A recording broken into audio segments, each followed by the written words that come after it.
I had the opportunity of meeting the great artist Joe Benitez at the American Library Association annual conference and exhibition in San Diego.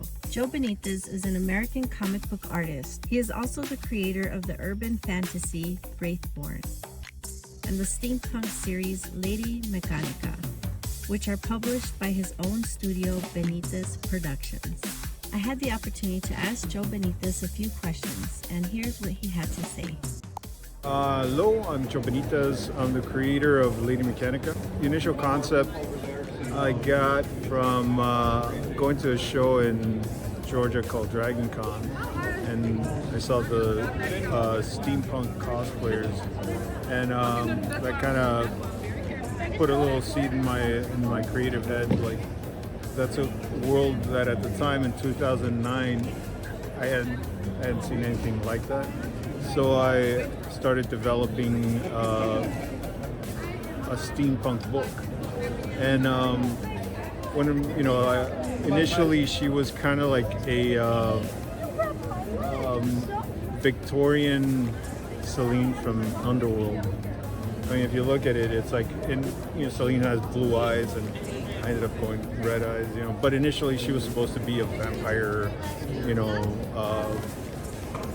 hunting supernatural humans and whatnot. And I had a lot of different concepts, but I mean, that's how she started life. And then I came across a steampunk model, fashion designer actually, who did this steampunk but in a gothic way, and it kind of had a lot of the same aesthetics that I really like.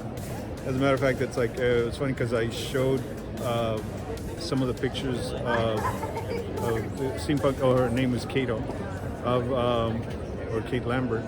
I showed some of the fashion to my business partner, and she looked at it and goes, "Oh, that kind of looks like the Wraithborn designs." So that's when I was like, "Okay, I did a creator-owned called Wraithborn, and in there it's more leather-clad, dark leather, supernatural fantasy. But the thing is, it's like I decided then, it's like, I'll kind of translate a combination of that with steampunk, like turn some of those fashions into more of a steampunk look. Where did you grow up? East Los Angeles. And how many books have you made? I don't know. I mean, I've been working professionally since 1993. This is where I got hired at San Diego Convention Center at the '93 San Diego Comic-Con. I brought my work and I showed it to a bunch of artists and publishers, and that's where I got hired. They saw my work, and I got like 3 bites that liked it, and one of them called me back. Well, actually, they liked my work. It was a Top Cow, Mark Silvestri, David Wool saw my work. David Wool was the editor-in-chief of Top Cow at the time.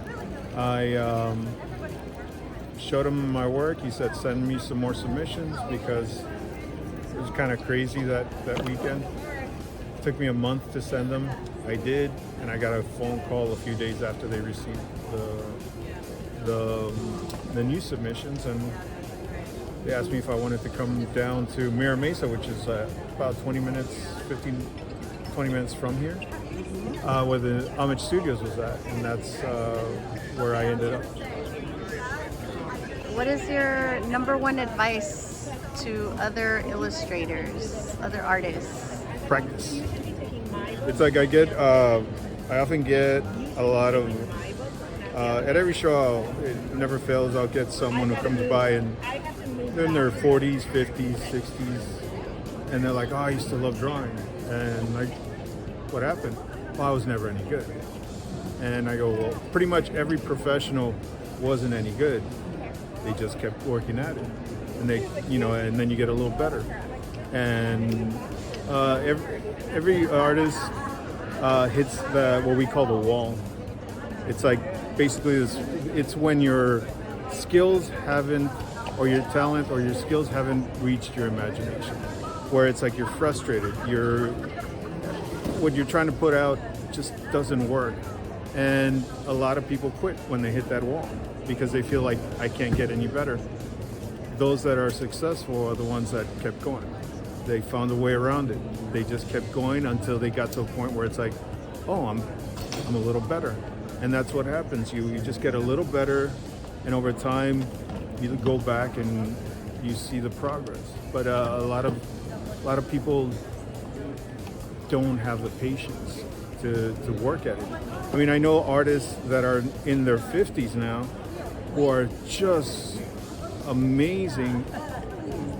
Again, they've actually hit that point where they've gotten so incredibly good with their work.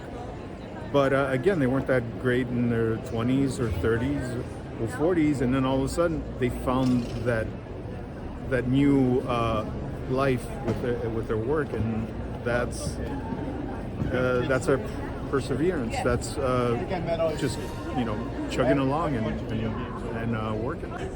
Thank you so much, Joe. All right. And we look forward to seeing more of your work. All right. Take care. Thank you. Joe Benitez's Lady Mechanika may sound familiar to some of you who received an issue on Free Comic Book Day back in May 2020. To learn more about Joe Benitez, go to the website benitezproductions.com. Stay tuned for an interview with the writer of Lady Mechanika, Chen. This is Dr. E.C. Dukes with DUKEScomics. Thanks for watching.